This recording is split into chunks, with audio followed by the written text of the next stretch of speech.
آسان ہو جائیں. جب سب کریں گے تو پھر انسان کو شرم نہیں آئے گی, ورنہ ہر آدمی شرما شرمی میں جہیز دے رہا ہے کہ یار سب نے دیا, میں نے اگر نہیں دیا تو لوگ کیا کہیں گے, لوگ کیا, اسی چکر میں تو کم از کم دیندار تو التزام کر لیں اس کا.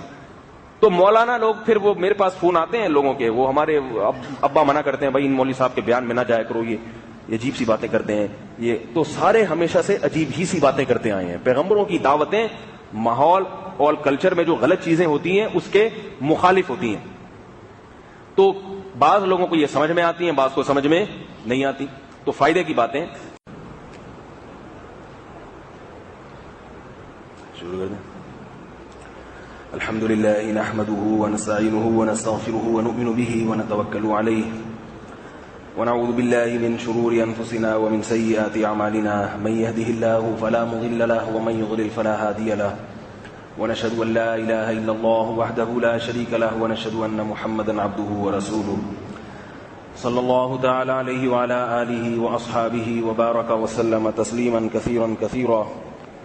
أما بعد فأعوذ بالله من الشيطان الرجيم. بسم الله الرحمن الرحيم. ضرب الله مثلا للذين كفروا امرأة نوح وامرأة لوط كانتا تحت عبدين من عبادنا صالحين فخانتاهما فلم يغنيا عنهما من الله شيئا وقيل ادخلا النار مع الداخلين. 28ویں پارے کا یہ آخری رکوع اور آخری آیات چل رہی ہیں, ان پر کئی ہفتوں سے بیان چل رہا ہے. آج انشاءاللہ ان کو مکمل کروں گا. پچھلے ہفتے ایک موضوع ذرا تبدیل تھا, محرم کے حوالے سے کچھ باتیں تھیں. اللہ تعالیٰ نے غیر مسلموں کے لیے, کافروں کے لیے اس آیت میں ایک مثال بیان کی ہے. لوط علیہ السلام کی زوجہ اور نوح علیہ السلام کی زوجہ. کانتا تحت عبدینی, فرمایا یہ دونوں عورتیں ہمارے نیک بندوں کے نکاح میں تھیں. فلم یغنیا عنہما من اللہ شیئا, مگر یہ دونوں قیامت کے دن اپنی بیویوں کو اللہ کے عذاب سے نہیں بچا سکیں گے.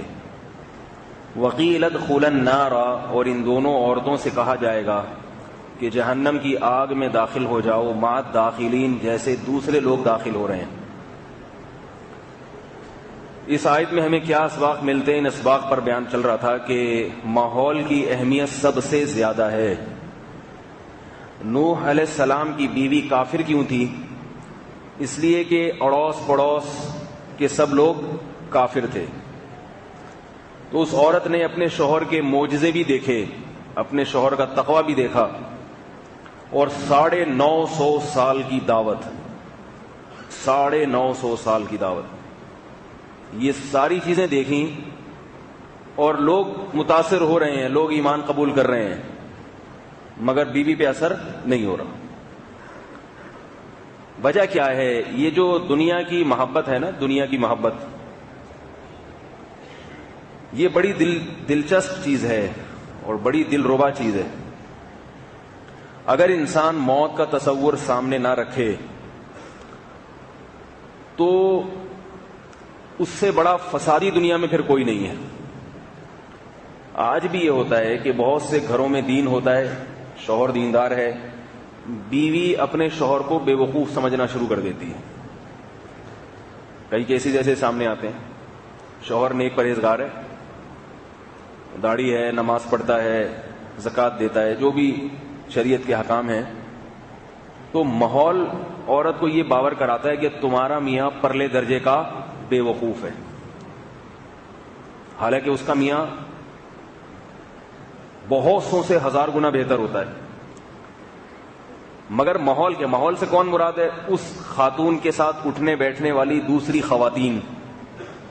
وہ خاتون جب اپنا تعارف کرواتی ہیں نا, میں کس کی بیوی ہوں, تو وہ بتاتی ہیں کہ میں کوئی بزنس مین ہے اس کی وائف ہوں. وہ کبھی یہ نہیں کہے گی کہ میں ایسے آدمی کی بیوی ہوں جو 4 مہینے لگا کے آیا ہوا ہے, کیونکہ وہ جو اس خاتون کا کلچر ہوتا ہے نا, جس قسم کی عورتوں میں اٹھنا بیٹھنا ہے, ان سب کے جو میاں ہیں وہ کیا کیا ہوتے ہیں. کوئی تاجر ہوتا ہے, کوئی انجینئر ہوتا ہے, کوئی ڈاکٹر ہوتا ہے, اور سب سوٹ ٹائی بوٹ میں, اور یہ سارے اپنے آپ کو ایجوکیٹڈ شو کرنا کہ ہم بہت پڑھے لکھے ہیں اور دنیا کے حساب سے چل رہے ہیں. تو جس خاتون کا میاں اس ڈیزائن کا ہو کہ سر پہ ٹوپی ہے, اس کے داڑھی ہے, شلوار ٹخنوں سے اوپر ہے, اور سیروزے کی جماعتوں میں بھی چلا جاتا ہے, کبھی کبھی چلے میں بھی نکل جاتا ہے, تو اب ایسی عورت کے چاروں طرف اٹھنے بیٹھنے والی خواتین اگر دوسرے ڈیزائن کی ہیں, ان کے میاں کی حساب کتاب الگ ہے. یہ ساری چیزیں ہم اپنے معاشرے میں, میں نے خود دیکھی ہوئی ہیں, ہم نے بھی اسی معاشرے میں آنکھ کھولی ہے, یہی ہمارا سارا بچپن گزرا ہے. تو ہم دیکھتے تھے کہ جو خواتین پھر وہ اپنے شوہر کا جب تعارف کرواتی ہیں تو تھوڑا سا احساس کمتری کا شکار ہوتی ہیں, اور جن کے میاں ڈاکٹر ہیں, انجینئر ہیں اور دیندار نہیں ہیں, دیندار ہو پھر ڈاکٹر انجینئر بھی پسند نہیں ہے, دیندار نہیں ہے, یعنی زمانے کے حساب سے چل رہے ہیں, زمانے کے حساب سے, وہ ذرا فخر سے اپنے شوہر کا تعارف کرواتی ہیں, یہ ہمارے شوہر ہیں, دیکھو ان کی سوٹ دیکھو, ان کی ٹائی دیکھو, ان کا اسٹائل دیکھو. تو وہ جو جس بیچاری کو دیندار میاں مل گیا نا, دیندار میاں, وہ اللہ کی نعمت پہ شکر نہیں ادا کرتی, بلکہ وہ اپنے میاں کا تعارف کسی اور انداز سے کراتی ہیں. آپ کو جب ایک نعمت پہ یہ احساس ہو گیا کہ یہ نعمت نہیں ہے بلکہ آزمائش ہے, تو پھر آپ کبھی بھی اس پہ اللہ کا شکر ادا نہیں کرو گے, کبھی بھی اللہ کا شکر. ایک خاتون کی شادی ہوئی کسی مولوی صاحب سے, وہ مولوی صاحب کافی پڑھے لکھے, مولوی صاحب تو ہوتے ہی پڑھے لکھے ہیں, یہ لفظ ہی عجیب ہے کہ مولوی صاحب پڑھے لکھے تھے. مولوی تو بنتا ہی آدمی پہلے پڑھتا لکھتا ہے, بعد میں مولانا بنتا ہے نا, لیکن وہ اتفاق سے پڑھے لکھے بھی تھے, یعنی پڑھے لکھے کا مطلب دنیاوی لحاظ سے بھی پڑھے لکھے تھے. مسجد میں امام تھے. ان کی شادی جب ہوئی تو مجھے اپنا قصہ سنا رہے ہیں کہ میری وائف اپنی سہیلیوں میں جو میرا تعارف کرواتی, یہ نہیں کہ مسجد کے امام ہیں, وہ تعارف یہ کرواتی کہ کپڑے کے تاجر ہیں. کبھی زندگی میں ایک آدھ دفعہ انہوں نے کہیں سے کپڑے کی تجارت بھی چھوٹی موٹی کی تھی جو ختم ہو چکی تھی. تو وہ خاتون اپنے میاں کا تعارف کیا کروانی, دوسری خواتین پوچھتی تھی نا, بہن تمہاری شادی کہاں ہوئی, اب وہ بتاتی کہ ملا سے ہوئی ہے. تو وہ کیا خواتین کیا سمجھتی, توبہ تمہاری تو زندگی ہی برباد ہو گئی, تمہاری تو زندگی برباد ہو گئی. نہ وہ تمہیں سینما گھر میں فلم دکھانے لے جائے گا, نہ وہ تمہیں ایسے اپنے دوستوں سے ملوائے گا, وہ تو چارپائی سے رسی سے باندھ کے, پتہ نہیں کیا ملاؤں کا تصور لوگوں کے دماغ میں بیٹھا, وہ تو گھر میں رسی سے چارپائی سے باندھ کے رکھے گا, اور اگر کہیں تم نے کسی سے ہنس کے بات کر لی تو گولی مار دے گا, ہلاک کر دے گا. یہ ایک دماغوں میں تصور ہے. تو وہ مولوی صاحب کہہ رہے ہیں میری وائف میرا تعارف کیا کرواتی ہیں, یہ کپڑوں کے تاجر ہیں. کہہ رہے ہیں حالانکہ میں مسجد کا امام ہوں, مگر اس کو شرم آتی ہے یہ بتاتے ہوئے کہ میں مسجد کے امام کی بیوی ہوں, معاشرے میں مقام گر جائے گا. تو حالانکہ امام کی بیوی ہونا تو قابل فخر ہے بھائی, اگر امام ہونا قابل فخر ہے تو اس کی بیوی ہونا بھی قابل فخر ہے. تو یہ بتا, میں نے ان سے کہا اپنی وائف سے یوں کہا کریں کہ میرا تعارف کرواؤ, امام ہوں, میں مسجد کا امام ہوں, پڑھا لکھا بھی ہوں ساتھ میں, ٹھیک ہے. کیونکہ وہ امام کے تصور سے ایک دم آتا ہے کوئی بالکل, بعض بیچارے گاؤں کے امام ہوتے ہیں, دیہاتی گاؤں میں بھی بہت سارے کوالیفائڈ لوگ بھی ہوتے ہیں, لیکن بعض امام ایسے ہوتے ہیں کہ ان کے پاس دین کی مضبوط تعلیم نہیں ہوتی, وہ کہیں بے روزگار پھر رہے ہوتے ہیں, تھوڑا بہت قرآن کی چند صورتیں یاد کر لیں تو وہ کہیں امام لگ گئے, پھر وہ عجیب عجیب سی باتیں بھی کرتے رہتے ہیں ممبر پہ بیٹھ کے, اور واقعات بھی عجیب عجیب سے سناتے رہتے ہیں. تو لوگوں کے ذہن میں پھر اماموں کا ایسا تصور آ جاتا ہے کہ امام اسی قسم کے ہوتے ہیں. تو میں نے ان سے کہا کہ آپ کی وائف آپ کا تعارف اس لیے نہیں کرواتی کہ ان کا خیال یہ ہے, ان کی جو سہیلیاں ہیں نا آپ کی وائف کی سہیلیاں, ان کا خیال یہ ہے کہ وہ امام انہوں نے کہیں کوئی دیکھے ہوں گے تو وہ سمجھتی ہیں کہ سارے ویسے ہی ہوتے ہیں. میں نے کہا امام تو سعودی عرب میں بھی ہوتے ہیں, سعودی عرب کی مسجد کا کوئی امام کبھی دیکھا آپ لوگوں نے؟ تمیز سے بات نہیں کرتے وہ اتنی, کیونکہ ان کو اتنی بھاری بھرکم تنخواہیں ملتی ہیں, اتنی بڑی بڑی گاڑیاں ملتی ہیں. ہمارے ایک رشتے دار جو سعودی عرب ہو کر آئے, پہلی دفعہ گئے تھے وہ سعودی, امریکہ یورپ بہت گھومے تھے, کہہ رہے ہیں سعودی عرب میں اماموں کی بڑی ٹور ہے. جو اوریجنل امام ہوتا ہے سعودی عرب میں, جو مسجد میں آپ کو امام نظر آئے گا نا پاکستانی یا بنگلہ دیشی, وہ اوریجنل نہیں ہے, وہ اصل امام نے تنخواہ پہ ملازم رکھا ہوتا ہے. اصل جو مسجد کے امام ہوتے ہیں وہ نماز نہیں پڑھاتے, کیونکہ وہ بہت بڑے ہیں تو ان کے پاس ٹائم نہیں ہوتا نماز پڑھانے کا. بہت بڑے ہوتے ہیں نا, بہت پہنچے ہوئے ہوتے ہیں, وہ تھوڑی نماز روزہ تو پھر غریب لوگوں کا کام ہے. تو وہ بہت پہنچے ہوئے ہوتے ہیں, تو انہوں نے پھر دوسرے امام رکھے ہوئے ہوتے ہیں پاکستانی اور بنگلہ دیشی, ان کو پھر وہ تنخواہ دیتے ہیں. خود بھی پڑھتے ہوں گے, بدگمانی نہیں ہونی چاہیے.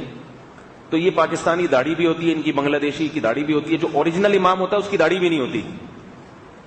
سعودی عرب میں پورے سعودیہ میں 4 یا 5 امام ہوں گے گن کے جن کی پوری داڑھی ہے. حرمین کا امام کی ہے, مسجد نبوی کے, ان کے علاوہ کی بات کر رہا ہوں, ان کے علاوہ کہیں تلاش کرنے سے بھی بہت مشکل سے کوئی داڑھی والا امام ملے گا. تو جو اوریجنل امام ہے نا وہ اس کی بڑی وہاں پہ عزت ہوتی ہے, پیسہ ہوتا ہے. یہاں پر اماموں کے پاس پیسہ نہیں ہوتا, وظائف بہت تھوڑے ہوتے ہیں, تو ان کی بیویاں بیچاری کس کے سامنے جا کے شو ماریں گی؟ صحیح ہے نا. تقویٰ کوئی ایسی چیز نہیں ہے جس پہ کوئی شو مار سکے کہ میرا میاں بہت نیک ہے. تو خواتین کہیں گی نیک ہے تو کیا ہو گیا, پیزا کھلاتا ہے تمہیں, فلم دکھانے لے جاتا ہے سینما گھر میں؟ کہ نہیں, وہ راتوں کو اٹھ کے اللہ کے سامنے روتا ہے, وہ تہجد پڑھتا ہے, وہ تلاوت کرتا ہے, وہ اپنے ماں باپ کی بھی خدمت کرتا ہے, میرے والدین کی بھی عزت دیتا ہے, حدیثیں سناتا ہے کہ سسرال کی اسلام میں بہت عزت ہے, ساری حدیثیں یاد ہیں سند کے ساتھ. تو کیا کر رہے, عزت دیتا ہے تو کیا فائدہ؟ تمہیں گھماتا ہے, تمہیں ڈرائیونگ کرنے دیتا ہے, گاڑی لے کے دی ہوئی ہے کہ بھائی بیگم خود جاؤ شاپنگ کرو. نہیں, یہ تو نہیں کرتے, یہ تو تقویٰ کے خلاف ہے, وہ تو اس پہ جہنم کی وعیدیں سناتا ہے. ٹھیک ہے نا. وہ تو خود گھر میں لا کے دیتا ہے, بیگم یہ 10 قسم کے سوٹ ہیں, ان میں جو پسند کر لو وہ رکھ لو, باقی میں دکان والے کو واپس کر کے آ جاؤں. تو پھر خواتین کہتی ہیں یہ کیسی بور لائف ہے تمہاری, کیسی بور لائف, کیسی زندگی ہے. تقویٰ, للہیت, نظر کی حفاظت, تہجد, نماز, یہ کوئی شو مارنے کی اس زمانے میں چیز ہی نہیں. تو نوح علیہ السلام کی بیوی کیوں کافر تھی؟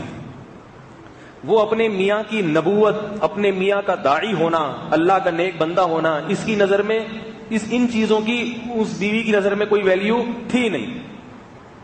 کہہ رہی اللہ کے پیغمبر ہیں تو کیا ہو گیا, پیغمبر ہیں تو صبر توکل کی تلقین کرتے رہتے ہیں, پوری قوم کے خلاف چل رہے ہیں. ابراہیم علیہ السلام کی بیوی اپنے شوہر کی قدر کرتی تھی. ابراہیم علیہ السلام کی بیوی ہجرت کی ہے تو اس نے بھی ہجرت کر لی. بھئی آپ اگر اللہ کی خاطر سب کچھ چھوڑ رہے ہو, میں بھی اللہ کی خاطر یہ وطن چھوڑتی ہوں. وہ جانتی تھی کہ میرے میاں غریب ہیں, مسکین ہیں, مگر اللہ کے خلیل ہیں, ایسا اچھا میاں نہیں ملے گا کہیں بھی. حضرت ہاجرہ جو دوسری بیوی ابراہیم علیہ السلام کی, اللہ نے ابراہیم علیہ السلام کو کہا اپنی اس بیوی کو مکہ کی زمین میں چھوڑ کے آ جاؤ. آج کے دور کا کوئی آدمی ہو, اسے اللہ کی طرف سے الہام ہو کہ آپ بہت نیک مفتی, مولوی مفتی اور بہت بڑے بزرگ ہو, آپ اپنی وائف کو اللہ کے حکم سے تھوڑے دنوں کے لیے میکے چھوڑ کے آ جاؤ, تھوڑا زیادہ عرصے کے لیے, اس کے اپنے خرچے پہ, اس کے اپنے خرچے پہ. اللہ نے یہ حکم دیا ہے اور اس پر دلائل بھی ہوں. وہ دنیا چھوڑ دے گی مگر آپ کا گھر اس بنیاد پہ چھوڑنے کے لیے تیار نہیں ہوگی کہ اللہ نے کہا ہے. یہ کیا ساری شریعت میرے لیے, سارے احکام میرے لیے. ابراہیم علیہ السلام کو حکم ہوا اپنی بیوی کو لے کے کہاں چھوڑ دیں؟ کہاں سے ہجرت کر کے گئے ہیں؟ شام سے, اور ایسی سرزمین میں جہاں سنگلاخ, چٹانیں اور ریگستان کے علاوہ کچھ بھی نہیں ہے, اور لے کے جا رہے ہیں. صحیح بخاری کی حدیث ہے, بیوی پوچھ رہی ہے کہاں لے کے جا رہے ہیں؟ ابراہیم علیہ السلام بس چپ خاموش, کیونکہ وہ کیا بتائیں اس بیوی کو, بھائی کہاں لے کے جا رہا ہوں, کیا بتاؤں. وہ ڈر رہے ہیں کہ ایسا نہ ہو میں بتاؤں تو یہ واپس ہی نہ ہو جائے کہ بھائی کیوں لے کے جا رہے ہیں ایسی جگہ پہ. جب مکہ کی سرزمین قریب آئی ہے تو بیوی نے کہا صرف اتنا بتا دیں کہ یہ اللہ کے حکم سے ہو رہا ہے یا آپ کی اپنی مرضی ہے. جب شوہر بیوی سے کہے نا کہ دیکھو بیگم گھر سے ٹی وی نکال دو, تو نیک بیوی کیا کہتی ہے, یہ آپ کی اپنی رائے ہے یا اللہ کا حکم ہے؟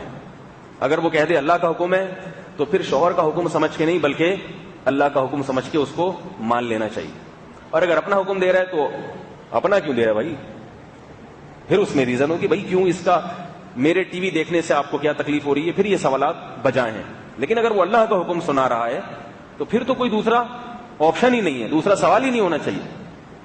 تو ابراہیم علیہ السلام کی بیوی نے حضرت ابراہیم سے پوچھا کہ یہ جو کچھ آپ کر رہے ہو اپنی مرضی سے کر رہے ہو تو میں پھر وجہ پوچھوں اس کی, بھائی مجھے کیوں جنگل میں چھوڑ کے جا رہے ہو؟ میں نے آپ سے شادی کی ہے آپ کے ساتھ رہنے کے لیے, کہ آپ میری ذمہ داری اٹھائیں گے, ساری زندگی اپنے ساتھ رکھیں گے, اس لیے تھوڑی کی ہے کہ مجھے جنگل میں چھوڑ کے آ جائیں. تو یہ سوالات معقول ہوتے, اور عورت کو حق ہے کہ شوہر کی اس قسم کے الٹی باتوں پہ اس سے سوال کرے. وہ کوئی آدمی بلا وجہ اپنی بیوی کو اس کی اماں کے گھر چھوڑ کے آ جاتا ہے تو عورت کا حق ہے اس سے پوچھو, بھائی میں نے شادی آپ سے کی ہے تو آپ اپنے خرچے پہ مجھے رکھتے کیوں نہیں؟ آج ایسی مثالیں ملتی ہیں, شادی ہو گئی, رخصتی کے لیے تیار نہیں ہے بندہ, وہ کہہ رہا ہے یار رخصتی کروں گا تو خرچے ہو جائیں گے میرے. رخصتی ہو گئی تو بیگم کو ہر تھوڑے دن کے بعد خود ہی اماں کے یہاں پہنچا کے آ جاتا ہے تاکہ میرا خرچہ نہ ہو. ایسی صورت میں عورت پوچھ سکتی ہے, حق ہے اس کو. تو حضرت ابراہیم علیہ السلام کی بیوی نے بھی سوال کیا کہ بھئی یہ آپ اپنی مرضی سے کر رہے ہیں یا اللہ کا حکم ہے؟ تو ابراہیم علیہ السلام نے کیا کہا, اللہ کا حکم ہے. صحیح ہے, بخاری کی حدیث ہے حضرت ہاجرہ نے فرمایا اذا لا یضیعنا، پھر اللہ ہمیں ضائع نہیں کرے گا، وہ اس ریگستان میں بھی ہمیں ہلاکت سے بچائے گا۔ دیکھو نوح علیہ السلام کی بیوی میں بھی سبق ملتا ہے عورتوں کو کہ اپنے میاں کی قدر نہیں کی انہوں نے۔ صرف میاں کی بات نہیں ہے، باپ نیک ہو، بھائی نیک ہو، شوہر نیک ہو، بیٹا نیک ہو، اس کی قدر کیا کریں۔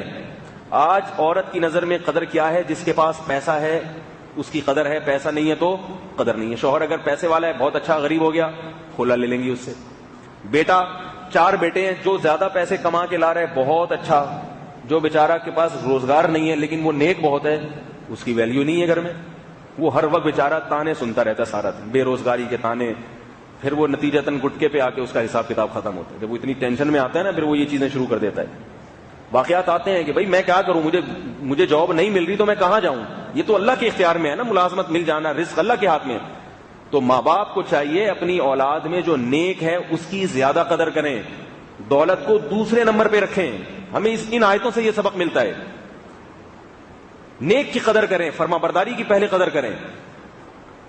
تو ابراہیم علیہ السلام کی بیوی نے کہا کہ اللہ ہمیں ضائع نہیں کرے گا، تو دیکھو اللہ نے کیسا نوازا۔ نوح علیہ السلام کی بیوی کے کو قرآن نے کیسا ذکر کیا ہے، وہ بھی مر گئی، چلی گئی دنیا سے، کیا آیا اس کے ہاتھ میں؟ لیکن اللہ نے فرمایا کہ کل اعلان ہوگا میدان حشر میں، ادخلوا النار مع الداخلین، جہنم کی آگ میں داخل ہو جاؤ جیسے دوسری عورتیں داخل ہو رہی ہیں۔ کتنا تڑپے گی وہ اس دن کہ میں نے اپنے میاں جو جس کے گھر میں رہتی تھی، اللہ کا صفی، اللہ کا محبوب بندہ جس کا اللہ نے قرآن میں اتنے اہتمام سے ذکر کیا، ایسے شخص کی چھتری میں رہ کے بھی مجھے ایمان کی توفیق نہیں ملی، صرف ماحول کی وجہ سے۔ لوگ کیا کہیں گے؟ لوگ تو اس سے خوش تھے کہ یہ اپنے شوہر کی بات نہیں مانتی، یہ ہمارے باپ دادا کے دین پر ہے، اس کے والدین بھی خوش ہوں گے، اس کے بھائی بھی خوش ہوں گے کہ یہ ہماری طرح بت پرست ہے، اپنے باپ دادا کے دین کو فالو کرتی ہے، شوہر کی باتوں میں نہیں آتی۔ وہ یہی تو کلچر تھا نا، یہی تو ماحول تھا۔ وہ یہ کہتی ہوگی کہ میں اپنے پورے خاندان کو آپ کی خاطر نہیں چھوڑ سکتی۔ اور ابراہیم علیہ السلام کی بیوی کو اللہ نے کیسا نوازا، انہوں نے اپنے شوہر کی غربت نہیں دیکھی۔ ابراہیم علیہ السلام کتنے غریب ہوں گے آپ اندازہ لگائیں۔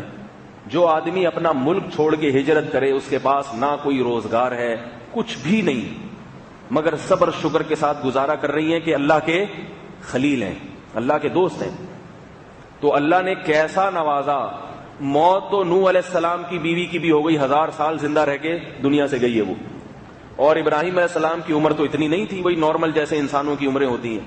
ان کی بیوی 40-50 سال 60 سال زندہ رہی ہوگی، مگر وہ 50 سال میں وہ کچھ کما کے چلی گئی جو نوح علیہ السلام کی بیوی 1000 سال میں نہ کما سکی۔ کیا کمایا حضرت ہاجرہ نے؟ ایک تو جب وہ پہاڑ پہ چکر لگائے ہیں بچے کی خاطر، آزمائش آئی ہے، اس آزمائش میں کامیاب ہوئی ہیں، روئی ہیں، پریشان ہوئی ہیں، زبان سے شکوہ شکایت نہیں کہ اے اللہ میں نے تو یہ کہا تھا کہ اللہ ہمیں ضائع نہیں کرے گا، مگر تو نے تو ہمیں پریشان کر دیا۔ کوئی ایسا شکوہ کیا حضرت ہاجرہ نے؟ بولتے کیوں نہیں بھائی، اے اللہ اگر تو نے انتظام کرنا تھا، میں نے پہلے ایک مولوی سے شادی کی۔ ابراہیم علیہ السلام تو اس زمانے کے مولوی تھے نا، وہی داڑھی تھی، وہی ان کی ٹوپی تھی، وہی ان کا لباس، گیٹ اپ تو سارا وہی جو آج مولویوں کا ہوتا ہے، اور باتیں بھی مولویوں جیسی۔ کیا مطلب؟ قوم ایک طرف جا رہی ہے، ابراہیم علیہ السلام کی باتیں بالکل اس کے اپوزٹ۔ مولانا لوگوں کی باتیں یہی ہوتی ہیں کہ نہیں ہوتی؟ بھائی میڈیا پورا ایک طرف جا رہا ہوتا ہے، ماحول معاشرہ ایک طرف جا رہا ہوتا ہے، مولوی صاحب کی تقریر سنو تو بالکل ہی الگ دنیا کی باتیں کر رہے ہوتے ہیں۔ ماحول پورا کہہ رہے بھائی بارات ہونی چاہیے، مہندی ہونی چاہیے، مائیں ہونی چاہیے، یہ ہونا چاہیے، شادی نہیں ہونی چاہیے، یہ ساری چیزیں ہونی چاہیے۔ شادی پھر بھی نہیں ہوتی، سب چیزیں ہو کے آخر میں پھٹا ہو گیا، شادی نہیں ہوئی۔ اور مولوی کیا کہتے ہیں؟ بھائی کچھ نہیں کرو، نکاح کر لو، شادی کر لو، فوراً خرچہ نہیں کرو، آرام سے 2 بول بول کے چپکے سے گھر لے آؤ، نکاح کرو اللہ کے بندو۔ تو لوگ کیا کہتے ہیں جو میرے بیان میں بیٹھتے ہیں، جب وہ گھر جاتے ہیں ان کے والدین کہتے ہیں مولویوں کے چکر میں نہیں پڑا کرو، پوری قوم کدھر جا رہی ہے، پتہ نہیں کس قسم کی باتیں کرنے بیٹھ، پوری قوم کہہ رہی ہے جہیز لو، باقاعدہ لکھوایا جا رہا ہے کہ جہیز میں کیا کیا دو گے، گاڑی بھی دو گے، ٹی وی بھی دو گے، کیش کتنا ہوگا، یہ کیا ہوگا۔ مولوی صاحب کہتے ہیں جہیز لینا بے غیرتی ہے، بے شرمی ہے، پہلے سے گھر میں فرنیچر لا کے ڈال دو، کم از کم پہلی رات کو بیوی کو اپنے بستر پہ تو سلاؤ، اتنی غیرت تو ہونی چاہیے۔ پہلی رات کو بیگم صاحبہ جس بستر پہ دلہن سوتی ہے وہ بھی اس کے ابا نے دیا ہوتا ہے، اور داماد بھی اسی بستر پہ ابا کے دیے بستر پہ سو رہا ہے۔ بھائی تمہیں اللہ نے بڑا بنایا تھا, عورت پہ خرچ کرنے والا بنایا تھا, تمہاری اسی وجہ سے تو معاشرے میں عزت ہے. تم کم از کم پہلی رات کو تو اپنا بستر مہیا کر دو. وہ بھی کہتے ہو بیگم تم جب آؤ گی نا تو بستر ساتھ لیتے آنا. آپ کے گھر کوئی مہمان آئے, آپ اسے یہ کہتے ہوئے اچھے لگتے ہیں یار پلیٹیں ساتھ لیتے ہوئے آنا اپنے. نہیں یار یہ سمجھ میں کیا کروں. دلہن سے زیادہ معزز کوئی مہمان ہوتا ہے؟ سب سے معزز مہمان انسان کی زندگی میں جو آتا ہے وہ کیا ہوتا ہے؟ دلہن. سب سے معزز مہمان. اس کے لیے لوگ پتہ نہیں استخارے نکلواتے ہیں اور وظیفے پڑھتے ہیں. بھائی واحد مہمان ہے جس کے آنے کی خوشی ہو رہی ہوتی ہے. تو اس مہمان کا یہ اکرام ہے کہ بستر اپنے ساتھ لیتے آنا, بیگم تکیہ اپنے ساتھ لیتی آنا, اور اس پہ بٹھانے کی چادر بھی اپنے ساتھ لیتے. اور ہاں جب تم آؤ تو مہمان بھی آئیں گے تو صوفے بھی ساتھ لیتے, تاکہ تمہارے گھر سے جب کوئی تمہارے بھائی چاچے ماچے جو بھی آئیں تو وہ صوفے بھی تمہارے ہونے چاہیے جن پہ وہ بیٹھیں. اور پلیٹیں بھی لیتی آنا. ایک بات میں بھول گیا تھا, پلیٹیں بھی. بھائی یہی تو ہو رہا ہے, ڈنر سیٹ بھی آ رہا ہے, صوفے بھی آ رہے ہیں, الماریاں بھی آ رہی ہیں, کارپیٹ بھی آ رہے ہیں. تو بیگم کارپیٹ بھی لیتی آنا چلنے کے لیے تاکہ ذرا اچھا لگے. اور جب تم ہمارے گھر میں آ رہی ہو مہمان بن کے, تو میں چاہتا ہوں جب کوئی مہمان گھر میں آتا ہے لوگ گھر کی صفائی کرتے ہیں نا, کلر وغیرہ کروا دیتے ہیں, ڈیکوریٹ کر دیتے ہیں. تو تم آ رہی ہو تو میں چاہ رہا ہوں میرا گھر پہلے سے ڈیکوریٹ ہو, تو آنے سے پہلے یہ سارا کام کروا دینا. بہت مشکل ہے آپ لوگوں کو سمجھانا, حالانکہ سب معذرت کے ساتھ سب کچھ کر کے بیٹھے ہوئے ہیں. جتنے شادی شدہ لوگ ہیں یہ سارے پروسیس سے گزر کے آئے ہوئے ہیں یہاں پہ. تو وہ پورا ڈیکوریٹ کون کرواتا ہے؟ آپ صرف اتنا کرتے ہیں بھنگی چمار کو 5-10 روپے دے کے جھاڑو لگوا دیتے ہیں. یہ اس تکلف کی کیا ضرورت تھی بھائی, اسی سے جھاڑو بھی لگوا لیتے. صرف اتنا تھوڑا سا ہوتا ہے. جو بڑے بڑے خرچے ہوتے ہیں گھر کو ڈیکوریٹ کرنے کے, وہ سارے کون کرواتا ہے؟ آپ کا سسرال کرتا ہے. وہ ڈیکوریشن کے لیے کلر اور یہ سب چیزیں تو کم, اس میں تو بہت کم پیسے خرچ ہوتے ہیں نا صفائی میں. اصل خرچہ تو ہوتا ہے آپ کے گھر میں فرنیچر کیسا ہے, اصل ڈیکوریشن تو اس سے ہوتی ہے. زیادہ جو مہنگائی ہے کہ الماری کیسی ہے آپ کی, بیڈ کیسا ہے, اس پہ گدا کون سا ملٹی فارم کا ہے یا پرانا اتوار بازار سے تو نہیں لے کے ڈال دیا کہیں آپ نے. تو یہ ساری چیزیں کہاں سے آتی ہیں؟ بولتے کیوں نہیں؟ ابھی میں آپ سے آپ کی کلائیاں چیک کرواؤں گا, اس پہ جو گھڑی ہے, میری یہ گھڑی اپنی ذاتی ہے, یہ سسرال سے نہیں آئی ہے. گھڑیاں بھی سسرال سے آ رہی ہیں, اور آگے چلیں پجامے بھی سسرال سے آ رہے ہیں, پینٹیں سسرال سے آ رہی ہیں, شرٹیں سسرال سے آ رہی ہیں. اللہ کے بندو کیا کر رہے ہو, کیا کر رہے ہو؟ تمہیں چاہیے تھا یہ ساری چیزیں تم دیتے, تم الٹا ساری چیزیں لے رہے ہو. پٹھانوں کے ہاں ایک بڑی اچھی رسم ہے, پٹھانوں کی بھی آج کل 2 قسمیں ہو گئی, ایک جاپانی پٹھان, ایک چائنا کے پٹھان. اب چائنا کے پٹھان بھی بہت ہو گئے جن میں وہ اصل اوریجنل کلچر ہی ختم ہو گیا ہوں. جو اوریجنل پٹھان ہے ایک دھیلا لڑکی والوں سے نہیں لیتے آج بھی, جو اوریجنل ہیں. اور لڑکی والے لڑکے کا اتنا خرچہ کرا دیتے ہیں کہ اس کا خون چوس لیتے ہیں بیچارے کا. سارا خرچہ انہوں نے مردوں کے کندھوں پہ ڈالا ہوا ہے. بارات کا کھانا نہیں ہے ان کے ہاں, اگر بارات کا کھانا ہوتا بھی ہے تو وہ بھی مردوں سے پیسے لیتے ہیں, اس کے شوہر سے پیسے لیے جاتے ہیں, داماد سے یا سسر سے. تو وہ وجہ اس کی ہے کہ ان پر انگریزوں نے حکومت نہیں کی ہے 100 سال. ایک انگریز خاتون نے مجھ سے پوچھا کہ آپ لوگوں کے یہاں جہیز ہے اور یہ ساری چیزیں ہیں, تو آپ لوگ تو اپنے آپ کو مسلمان کہتے ہو اور آپ کہتے ہو کہ یہ چیزیں اسلام میں نہیں ہے, تو یہ آپ کے کلچر میں کیوں ہے؟ میں نے کہا اس لیے ہے کہ ہم پر تم لوگوں نے 100 سال حکومت کی ہے. نہیں یاری میرا خیال ہے بات سمجھ, تم لوگوں نے ہم پر ہندوستان میں 100 سال حکومت کی ہے, تو ہمارا اپنا اوریجنل کلچر بہت اچھا تھا, تمہاری حکومت کی وجہ سے ہمارا اپنا کلچر برباد ہو گیا, تمہاری وہ برائیاں ہمارے اندر آ گئی. آپ کہہ سکتے ہیں انگریزوں میں جہیز نہیں ہے, اب نہیں ہے, پہلے تھا, اب تو وہاں کے فیملی سسٹم ہی ختم ہو گیا, تو جہیز کیا؟ تو وہ ہے ہی نہیں. اور ہمارا بھی ایسا ہی ہوگا, جب لڑکیاں زیادہ ہوں گی اور جہیز کی فکر آدمی کو پریشان کرے گی, بھئی ایک بیٹی پر اتنا, تو لوگ کہیں گے, ابا کہے گا بیٹا جاب کرو, جا کے شادی وادی کی فکر چھوڑو, ختم کر. انگریزوں کا کلچر بھی تو ایسے ہی تباہ ہوا ہے کہ بھئی کون لڑکیوں کی شادیوں کی ٹینشن سر پہ رکھے, ایک عذاب ہے, ایک مصیبت ہے, چھوڑو جاب کرو. اب ماں باپ یہی کروا رہے ہیں بچیوں کو, بیٹا یہ رشتوں کی تلاش, پھر شادی ہو کے پھر بڑے بعض مسائل, بندہ 2 نمبر ملتا ہے, اس سے طلاق لینا ایک بڑی مصیبت ہے. پھر طلاق لیں گے تو پہلے کنواری کی نہیں ہو رہی تھی, اب طلاق کے بعد کہاں ہوگی. تو اب ماں باپ آہستہ آہستہ اس طرف آ رہے ہیں کہ یار یہ ٹینشن چھوڑو, جاب کراؤ بیٹا, خود کماؤ خود کھاؤ, کوئی بندہ سمجھ میں آتا ہے تو وہیں شادی کر کے اطلاع دے دینا.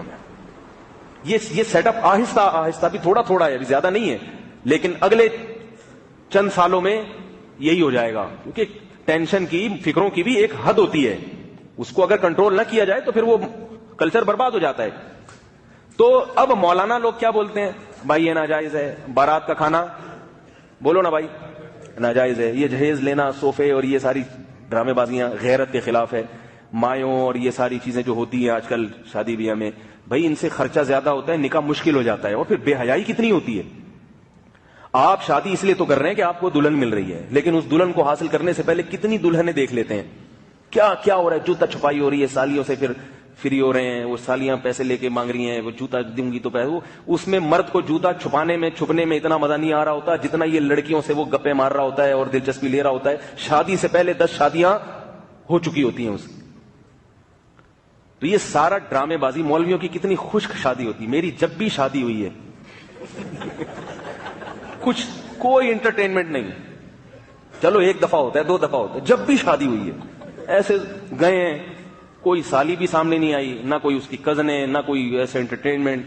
گئے 2-4 بندے, وہ بھی کوئی اوریجنل تھے, کچھ ادھار لیے ہوئے تھے کہیں سے, کچھ تو اوریجنل تھے. یہ میرے اوریجنل ماموں ہیں, یہ والے محلے والوں سے ادھار لیے. ان کے ماموں تھے دوست کے, ہم نے ان کو یار شادی ہو جائے گی تو واپس کر دوں گا, کیونکہ بارات میں 2-4 ماموں تو ہونے چاہیے نا, رشتے دار ہونے چاہیے. اس قسم کی پھیکی پھیکی گئے. اور پہلی جب میری شادی ہوئی تو کتنے افراد تھے بارات میں؟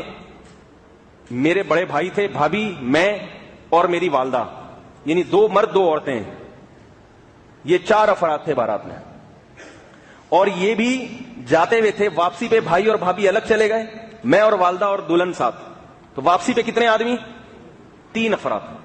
یہ لوگ کہتے ہیں کوئی شادی, یہ کوئی شادی. آپ لوگ جس طرح سے کرتے ہیں اس میں آدمی کا بیڑا غرق ہو جاتا ہے. چند دن کا مزہ ہے, اس کے بعد لاکھوں روپے کے قرضے اور ایک ٹینشن, اور پھر جو پھڈے بازیاں. جب اللہ کی نافرمانی کر کے کوئی کام کرو گے تو اللہ اس میں سکون اور اطمینان چھین لیتے ہیں. تو اتنی اپنی آپ کے فائدے کی بات کر رہے ہیں مولوی, جو مولانا آدمی آپ کے فائدے کی بات کر رہا ہے, آپ سے خرچہ بچا کے خود تھوڑی لے رہا ہے. یا تو مولوی صاحب یہ کہتے ہیں نا بھائی سادگی سے شادی کرو اور جو پیسے بچ جائیں وہ مجھے دے دو. پھر آپ کہتے ہیں یار یہ جو ہے نا اپنے چکر میں, جیسے پیغمبر دعوت دیتے تھے نا اپنی قوم کو, دیکھو ہم تمہیں بت پرستی سے روک رہے ہیں, لا اسألکم علیہ اجرا, اس پر ہم تم سے کوئی کمیشن تھوڑی مانگ رہے ہیں, پوری قوم کی دشمنی مول رہے ہیں اور کوئی فائدہ نہیں ہمیں. تو یہ اس کی علامت ہے کہ ہم صحیح بات کہہ رہے ہیں, کیونکہ غلط بات جب ہی کہی جاتی ہے جب اس میں کوئی مفاد ہوتا ہے, ورنہ کسی کا دماغ خراب ہے کہ وہ غلط باتیں کرے گا لوگوں کے سامنے. کوئی مفاد ہوتا ہے, کوئی سیاسی مفاد, کوئی ووٹ لینے ہوتے ہیں یا پیسے چاہیے ہوتے ہیں, تو انسان غلط باتیں کرتے ہیں. جب کوئی پیسے چاہیے ہی نہیں اور صحیح بات کرنے میں لوگوں کی مخالفت بھی ہو رہی ہے, تو اس کی علامت ہوتی ہے کہ یہ آدمی صحیح بات ہی کر رہا ہے, غلط نہیں کر رہا. تو ہم اگر آپ سے کہہ رہے ہوتے بھائی یہ جہیز کا خرچہ بچا کے ہمیں دے دو, تو پھر اب کوئی بات بھی تھی. ہم تو نہیں کہہ رہے کہ ہمیں دو, ہم کہہ رہے ہیں اپنے اوپر ترس کھاؤ, جن کے بیٹیاں ہیں ان پہ ترس کھاؤ, تاکہ ان کے لیے بھی اپنی بیٹیوں کی شادیاں آسان ہو جائیں. جب سب کریں گے تو پھر انسان کو شرم نہیں آئے گی, ورنہ ہر آدمی شرما شرمی میں جہیز دے رہا ہے کہ یار سب نے دیا, میں نے اگر نہیں دیا تو لوگ کیا کہیں گے, لوگ کیا. اسی چکر میں تو کم از کم دیندار تو التزام کر لیں اس کا. تو مولانا لوگ پھر وہ میرے پاس فون آتے ہیں لوگوں کے, وہ ہمارے ابا منع کرتے ہیں بھائی ان مولوی صاحب کے بیان میں نہ جایا کرو, یہ عجیب سی باتیں کرتے ہیں. یہ تو سارے ہمیشہ سے عجیب ہی سی باتیں کرتے آئے ہیں. پیغمبروں کی دعوتیں ماحول اور کلچر میں جو غلط چیزیں ہوتی ہیں اس کے مخالف ہوتی ہیں. تو بعض لوگوں کو یہ سمجھ میں آتی ہیں, بعض کو سمجھ میں نہیں آتی. تو فائدے کی باتیں. تو ابراہیم علیہ السلام کی بیوی اللہ سے کہہ سکتی تھی جب صفا اور مروہ کی پہاڑوں پہ چکر لگا رہی ہے کہ اے اللہ, ایک تو میں نے شادی کس سے کی؟ مولانا صاحب سے. پیغمبر تھے اس زمانے کے تو مولانا وہی تھے. ایک تو ان سے شادی کی, پیسے ویسے ان کے پاس ویسے ہی نہیں ہے. پھر دوسری بیوی بن کے آئی میں, یہ بھی تو بڑا حوصلے کی بات ہے نا, دوسری بن لانا. حضرت ابراہیم کی تو پہلے سے زوجہ موجود تھی, حضرت سارہ, اور حضرت ابراہیم کو بڑی محبوب بھی تھی وہ. تو میں نے اتنی بڑی قربانی دی کہ میں دوسری پہ بھی تیار ہو گئی ان سے. پھر تیسری قربانی یہ کہ پوری قوم سے کٹ گئی میں. حضرت ہاجرہ کے بھی پورے رشتہ دار خاندان سارے بت پرست تھے.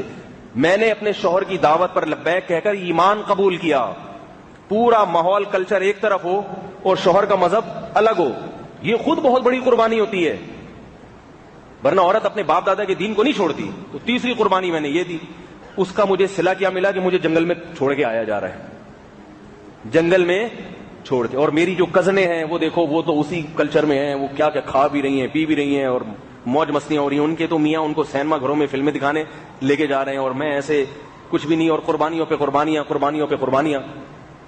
تو اللہ جب قربانیاں لے رہے ہیں تو کیا یہ اللہ کی ذات سے ممکن ہے کہ اللہ کسی کو رسوا کرنے کے لیے اور ناکام کرنے کے لیے قربانی لے رہے ہوں؟ کسی نے اللہ کے لیے قربانی دی تو اللہ اسے کبھی بھی ضائع نہیں کرتے. حضرت ابراہیم علیہ السلام کی جو زوجہ تھی نا, ان کی جو بھی کزنیں ہوں گی اس زمانے میں, بہنیں جو کافر تھیں, انہوں نے جتنی مرضی عیاشی کی, مگر آج ان کا نام و نشان کہیں ہے؟ ختم.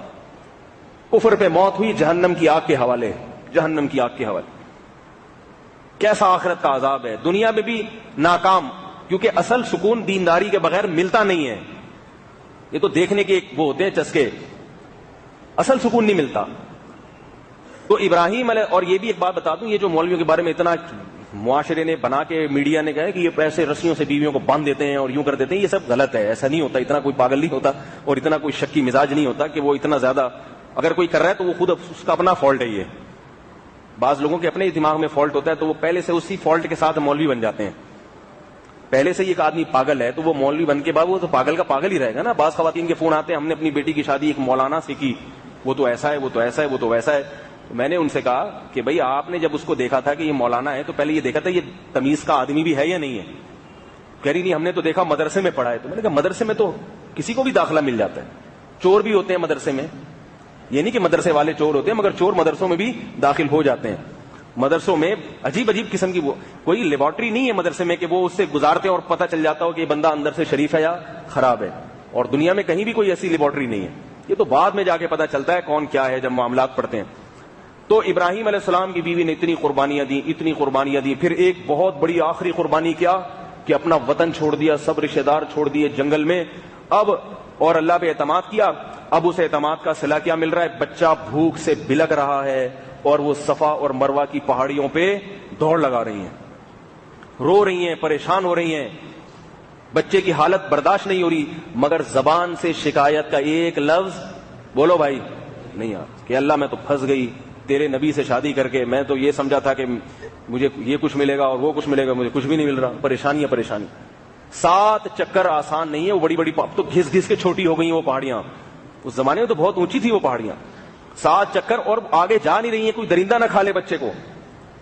کیسا اللہ کو پیار آیا، کیسا پیار آیا کہ اللہ نے حضرت اسماعیل کی ایڑیوں سے ایسا پانی جاری کیا، ایسا پانی کہ 4000 سال گزر گئے، وہ پانی تھمنے کا نام نہیں لے رہا، تھمنے کا نام نہیں رہا. یہ صرف حضرت ہاجرہ کی قربانی، اور اس جیسا پانی پوری دنیا میں کہیں نہیں پایا جاتا. اس پانی میں جو صحت کی باتیں وہ تو ایک الگ ہیں. اس پانی کی سب سے بڑی خصوصیت کیا ہے؟ سب سے بڑی خصوصیت کہ جب کوئی حاجی بیت اللہ جاتا ہے، جہاں سے بھی پانی آپ پیئیں گے وہ حکومت سعودیہ کی طرف منسوب ہوتا ہے کہ گورنمنٹ پلا رہی ہے پانی. آپ کے گھر میں جب کوئی آتا ہے، آپ اسے فریج سے پانی نکال کے دیتے ہیں تو یہ کس کا اکرام سمجھا جاتا ہے؟ آپ کی طرف سے مہمان کا اکرام. نہیں آ رہی میرا خیال ہے بات؟ بھائی آپ کے گھر میں کوئی مہمان آیا، آپ نے سب سے پہلے جا کے پانی لا کے رکھا. وہ پانی بھی اللہ نے پیدا کیا ہے، لیکن اس کی نسبت کس کی طرف ہوتی ہے؟ آپ کی طرف. کہ بھئی آپ نے مہمان کا اکرام کیا، اسے پانی کا پوچھا. مہمان وہ شوق سے پانی پیتا ہے، بھئی میزبان نے میری قدر کی، مجھ سے پانی پوچھا. بعض دفعہ ایسا ہوتا ہے اس کا دل نہیں چاہ رہا ہوتا مگر ایک گھونٹ پی ہی لیتا ہے. کبھی لے کر آئے ہیں تو چلو ایک گھونٹ پی لو. زمزم کی سب سے بڑی خاصیت یہ ہے کہ اس کی نسبت کسی انسان کی طرف بولو بھائی نہیں ہے. یہ اللہ پلا رہا ہے اپنے آنے والے مہمانوں کو پانی، اللہ پلا رہا ہے.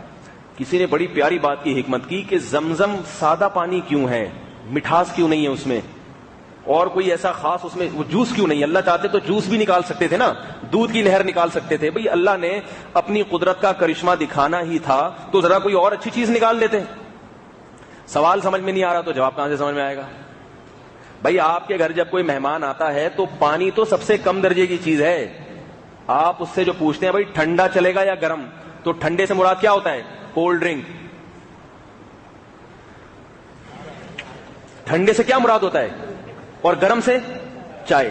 اب کوئی مہمان آیا آپ کے گھر، آپ نے پوچھا ٹھنڈا چلے گا یا گرم، وہ خوشی سے کہتا ہے گرم. آپ گرم پانی کر کے لے آئیے، پی لے. اس کو غصہ آئے گا نا. گرم سے مراد ہے چائے یا سوپ، کوئی ایسی چیز ہو فینسی قسم کی. ٹھنڈے سے مراد کیا ہے؟ Cold drink. بعض لوگ ہوتے ہیں نا بالکل جو لفظ بولتے ہیں وہ کہتے ہیں ہماری وہی مراد ہے، حالانکہ ایسا نہیں ہوتا. وہ اس پہ میں ایسا ایک واقعہ سناتا ہوں. ایک آدمی کسی کے گھر مہمان بن کے گیا تو میزبان کا جو ہے نا، نہیں وہ جب کسی کے گھر مہمان بن کے گیا، میزبان نے اسے بلایا کہ ہمارے ہاں آؤ. ہمارے ہاں بہت اصرار کیا. اس نے کہا نہیں میں نہیں آتا. اسے پتا تھا یہ میزبان غریب آدمی ہے. تو میزبان نے کہا کہ یار کبھی آؤ ہمارے گھر کی دال روٹی بھی کھا لو. آپ کو پتا ہے جب کسی کو دعوت دی جاتی ہے نا کہ بھئی ہمارے گھر کی دال روٹی بھی کھا لو، تو مراد دال روٹی نہیں ہوتی، مراد ہوتا ہے کہ بھئی آؤ ہمارے گھر کا کھانا کھاؤ. تو اچھا کھانا کھلایا جاتا ہے مگر اس کو تعبیر دال روٹی سے. اسی طرح اپنے گھر کو غریب خانے سے تعبیر کرنے کا عرف ہے. آپ ڈیفینس کے 1000 گز کے بنگلے میں رہتے ہو مگر آپ لوگوں کیا تیار کبھی ہمارے غریب خانے میں بھی تو آؤ نا. تو کچھ چیزیں زبان میں ایسی ہوتی ہیں جن کا حقیقی مطلب کچھ اور ہوتا ہے, مجازی مطلب کچھ اور ہوتا ہے. تو مجازی معنی مراد لیا جاتا ہے, حقیقت مراد نہیں ہوتی. تو اسی طرح لوگ کہتے ہیں یار کبھی آؤ ہمارے ولیمے میں, کبھی ہماری دعوت پہ, کبھی دال روٹی ہمارے ساتھ بھی کھا لو, کبھی ہمارے غریب خانے پہ بھی آؤ. تو بڑے بڑے مالدار لوگ بھی یہ کہتے ہیں. تو وہ اسے دعوت دی اس نے مہمان کو, یار کبھی آؤ ہمارے یہاں کی بھی دال روٹی کھا لو. میزبان غریب نہیں تھا, بڑا مالدار تھا. مہمان نے کہا اتنا مالدار آدمی ہے, اس کی دال روٹی بھی بڑی خاندانی ہوگی, کوئی قورمہ مرغا شرغا بنا کے کھلائے گا. یہ چلا گیا. تو اس نے واقعی دال روٹی لا کے رکھ دی سامنے. اس کو بڑا افسوس ہو گیا, یار یہ تو جو لفظ بولتا ہے وہی مطلب ہوتا ہے. تھوڑی دیر میں دیکھا کتا بھونک رہا ہے. میزبان نے اسے کہا چپ ہو جا ورنہ تیری ٹانگیں توڑ دوں گا. تو اس مہمان نے کتے سے کہا یہ واقعی ٹانگیں ہی توڑے گا. ٹھیک ہے, ہم تو کہتے ہیں نا تیری ٹانگیں توڑ دوں گا, تیرا منہ توڑ دوں گا, تو مطلب صرف دھمکی ہوتی ہے, یہ نہیں ہوتا. جیسے خواتین بچوں کو کہتی ہیں چپ ہو جا تیرا گلا دبا دوں گی, تجھے مار دوں گی جان سے, تو مطلب یہ نہیں ہوتا واقعی دبا دوں گی, ماں تھوڑی دبائے گی, بس دھمکی ہوتی ہے. تو کہتا ہے بھائی یہ جو بولتا ہے وہ کر کے دکھاتا ہے اور وہی مقصد ہوتا ہے. تو کتے سے کہہ رہا ہے تو چپ ہو جا ورنہ واقعتاً اللہ کی قسم تیری ٹانگیں ٹوٹی بھی ہوں گی یہاں پہ. تو ایسا بیچارہ جل گیا کہ یار یہ جو بولتا ہے وہی کرتا ہے. تو یہ کیا کہہ رہا تھا میں, کس پہ سنا رہا تھا؟ ہاں زمزم جو ہے نا, زمزم. اب ہمارے ہاں جب کوئی آتا ہے تو ہم اس سے صرف پانی کا نہیں پوچھتے, یا تو کولڈ ڈرنک کا پوچھتے ہیں, یا گرم کا پوچھتے ہیں, یا کھانے کا پوچھتے ہیں, یہ اکرام ہوتا ہے. تو اتنی قربانی دی حضرت ہاجرہ نے, اللہ نے دودھ کا چشمہ کیوں جاری نہیں کر دیا؟ اور اللہ نے آگے حاجیوں کی میزبانی بھی کرنی تھی. اللہ کے نظر میں تو یہ بھی حکمت تھی نا کہ حاجیوں کی میزبانی اس چیز سے کروں گا, ساری دنیا کے لوگ آئیں گے اور یہ پلاؤں گا ان کو یہاں پہ. تو وہ کولڈ ڈرنک کیوں پیدا نہیں ہو گئی؟ یہ اللہ کی میزبانی اتنی سادہ کیوں ہے کہ سادہ پانی. حالانکہ اللہ تو بڑا سخی ہے, غیور ہے, جواد ہے, کریم ہے, اس کو تو شہد کا چشمہ جاری کرنا چاہیے تھا, اس کو تو دودھ کا چشمہ جاری کرنا چاہیے تھا. تو علماء نے اس کی حکمت بیان کی ہے, سادہ پانی. اس لیے کہ پانی دنیا کی سستی ترین چیز ہے, اور اکرام میں اس سے کم درجے کا اکرام کچھ ہے ہی نہیں. مہمان کا سب سے کم درجے کا اکرام ہے کہ اس کو پانی پلاؤ. تو اللہ نے پانی اس لیے رکھا کہ اس پانی کی طرف اگر یہ شہد ہوتا, اگر یہ دودھ ہوتا, تو لوگ یہ سوچ کے آتے کہ شہد پینے کو ملے گا, یہ نہ سوچتے کہ اللہ کی طرف سے ضیافت ہے. اس میں اپنی خواہش نفسانی غالب آ جاتی. اور غیر مسلم بھی یہ کہتا کہ اصل میں یہاں سے اتفاق سے کوئی سائنسی کوئی وجہ ہوئی ہوگی جس میں شہد کا چشمہ پھوٹ گیا, تو اس جگہ کو لوگوں نے عبادت خانہ بنا دیا اور طواف خانہ بنا دیا. جیسے ہندوؤں کے ہوتے ہیں نا شعبدے کچھ نکل آئے, جیسے کہیں ہوتا ہے کوئی گرم پانی کا چشمہ نکلے, یہاں ہے نا منگو پیر پہ گرم پانی کا چشمہ ہے, تو لوگوں نے اس جگہ کو پتہ نہیں منتیں پوری کرنے کا ذریعہ بنا دیا کہ بھئی یہ تو گندک والا گرم پانی, کھولتا ہوا پانی, تو اس میں مگرمچھ لا کے چھوڑ دیے, وہ منتیں پوری ہو رہی ہیں. تو یہ خطرہ ہو سکتا تھا مستقبل میں کہ غیر مسلم کہتے اصل میں یہ جگہ بالکل بیابان تھی, اچانک یہاں سے شہد کا چشمہ پھوٹ گیا, تو مسلمانوں نے کیا کیا, یہاں چار دیواری بنا کے اس کو عبادت کی جگہ بنا دی. اس کنسپٹ کو ختم کرنے کے لیے کہ بھئی یہاں کوئی اٹریکشن کی چیز نہیں ہے, کچھ بھی نہیں ہے یہاں پہ سوائے پانی کے. پانی تو آپ کو اپنے گھر میں بھی مل جائے گا.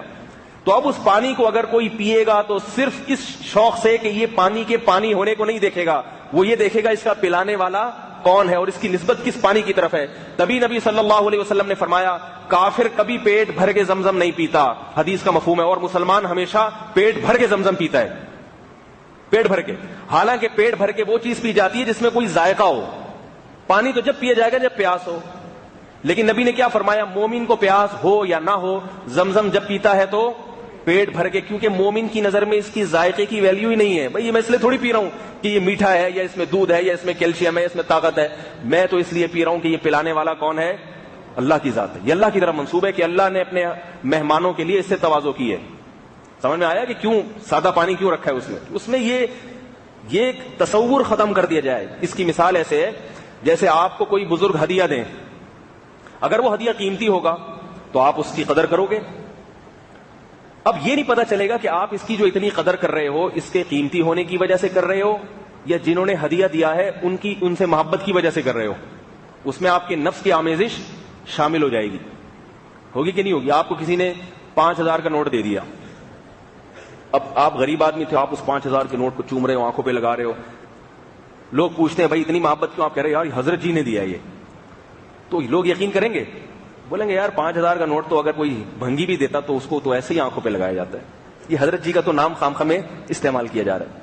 لیکن اگر حضرت جی 5 روپے کا سکہ دیں آپ کو اور آپ اس کو آنکھوں پہ لگا رہے اور دل میں لگا رہے اور اس کو پلاسٹک کولڈ ڈرنک کرا کے گھر میں رکھ لیا آپ نے کہ حضرت جی ہمارے گھر آئے تھے, ان کی یادگار ہے. حضرت مفتی تقی عثمانی صاحب نے کسی شخص کو 5 روپے ہدیے کے طور پہ دیے, وہ بیچارہ غریب سا آدمی تھا, تو اس نے پلاسٹک کوٹنگ کرا کے اپنے گھر میں لگا لیا وہ کہ بھائی یادگار ہے, اتنے بڑے بزرگ کے ہاتھ سے مجھے یہ ہدیہ ملا ہے, تو پلاسٹک کوٹنگ کرا کے. تو اگر وہ یہ چھوٹی چیز ہو نا پھر اس کی انسان قدر کرے تو اس میں ریاکاری یا خواہش نفسانی کا عنصر نہیں ہوتا. تو اللہ نے پانی کیوں رکھا کہ بھائی اس کو شوق سے پینے میں عقیدت کے علاوہ اور کوئی چیز ممکن ہے ہی نہیں, تبھی وہاں سے کین بھر بھر کے لے کر آتے ہیں کتنی ٹینشن میں. اگر وہ دودھ ہوتا تو گورے کہتے ہیں, انگریز کہتا ہے دودھ تو فری میں مل رہا ہو یا سستا مل رہا ہو, وہ تو ہر آدمی لے کے آتا ہے. اب وہ بھی حیران ہوتے ہیں, ہے یہ بھی ہائیڈروجن پر آکسائڈ. ہمارے ہاں بھی وہی ہے, سوات مردان میں چشمے کتنے, ان کو کوئی لفٹ بھی نہیں کراتا. سوات مردان میں چشموں کا کتنا زبردست پانی ہے, کبھی دیکھا آپ نے کوئی سوات گیا ہو وہاں سے کین بھر کے لے آیا ہو؟ کتنا فولادی پانی ہے سوات اور مردان کا, اس میں اتنے آئرن اتنا کیلشیم ہوتا ہے کہ ان پٹھانوں کی ہڈیاں دیکھو, وہی پانی پی کے تو اتنی مضبوط ہڈیاں ہوتی ہیں ان کی. ابھی میں کل اپنے کسی پٹھان دوست سے ملا, ان کے والد صاحب 85 سال کے, جب مجھ سے انہوں نے ہاتھ ملایا, میں نے پھر ہاتھ جب میرا چھوٹا ہے تو میں نے کہا یار تمہارے ابا کا ہاتھ ایسا ہے, اتنا طاقتور ہاتھ ہے 85 سال میں, تو تم لوگ کیا بوڑھے نہیں ہوتے کیا, اتنا مضبوط ہاتھ 85 سال میں. تو وہی تو چشموں کا پانی پیا ہوتا انہوں نے, اتنا زبردست پانی اور اس کے بڑے فضائل اور یوں اور وہ.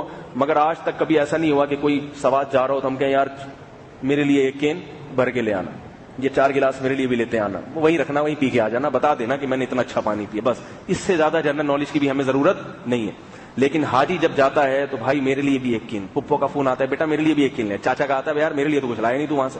پھر یہ ہمارے پاکستانی لوگ کیا کرتے ہیں, وہاں سے 1 گلاس لے کر آئے, ٹھیک ہے, ٹینکی میں ڈال دیا, اس ٹینکی میں ڈالا, وہ سب میں مکس ہو گیا. پھر اس ٹینکی کا پانی کسی دوسری چیز میں ملایا, یعنی یہ بھی نہیں کہ چلو وہی ٹینک کا پلا دیں, اسی ٹینکی کا پانی پھر ٹینک میں ڈالا, پھر وہاں سے نکالا, پھر وہ سارے محلے پڑوس میں بانٹتے پھرتے ہیں زمزم کے. کہتے سب کو تھوڑا تھوڑا. وہی حلیم والا قصہ یاد آتا ہے مجھے. ایک آدمی کہہ رہا تھا میرے ابا بہت سخی تھے, اتنے سخی تھے کہ روزانہ حلیم بنا کے لوگوں میں بانٹا کرتے تھے. بھائی روزانہ حلیم بڑا خرچہ آتا ہے, کیسے بناتے تھے؟ کہہ رہے وہ دیگ گرم کی, لگایا, اس میں آگ وگ جلائی, 21 دانے چاول کے, ٹھیک ہے, پانی ڈال دیا دیگ میں, 21 دانے چاول کے, 21 دانے چنے کی دال کے, 21 دانے جو کے. تو کہ یہ اتنے تھوڑے کیوں؟ کہہ رہے گوشت زیادہ ڈالتے تھے, گوشت اصل چیز ہے گوشت, یہ تو ایک فارمیلٹی کے لیے تاکہ حلیم کی تعریف اس پہ صادق آ سکے, ورنہ وہ تو سوپ بن جائے گا نا خالی گوشت اگر پانی میں ابالیں گے. تو حلیم کہا جا سکے اس لیے 21 دانے ڈال دیں.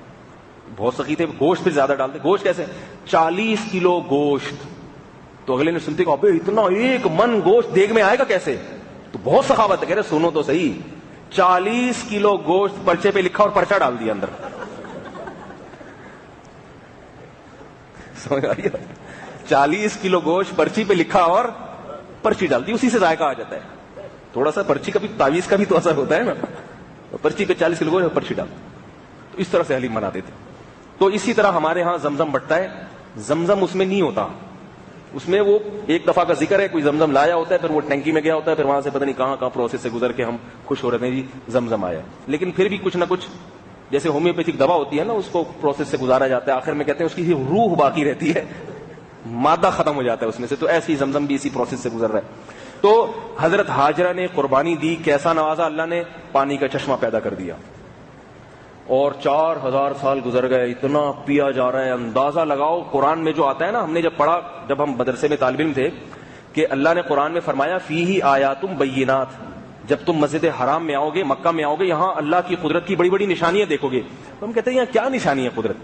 ایک 4 دیواری ہے, ٹائلیں لگی ہوئی ہیں, ایئر کنڈیشن روم ہے, یہ قدرت کی کیا نشانی ہے؟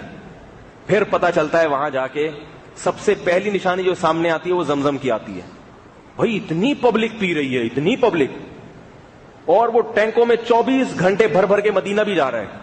24 گھنٹے, ایک دن نہیں, 2 دن نہیں, پورا مہینہ 24 گھنٹے کہیں سے پانی نکالیں آپ, وہاں بھی لوگوں کو پلائیں اور مدینہ بھی لے کے جائیں, اور 24 گھنٹے ٹینک لگے ہوئے ہوں. ایک ٹینک نکلا, دوسرا ٹینک, تیسرا ٹینک, 1 سال, 2 سال, 3 سال, 4 سال, 5 سال, 100 سال, 1000 سال. حد ہوتی ہے کسی شے میں برکت کی, اور اس کی تازگی ختم ہونے کا نام نہیں لے رہی. اس میں جو پریشر ہے نا, اتنا پریشر ہے, اتنا پریشر, آج سے 1500 سال پہلے حضرت عمر کے دور میں ایک حبشی غلام زمزم کے کنویں میں گر کے مر گیا.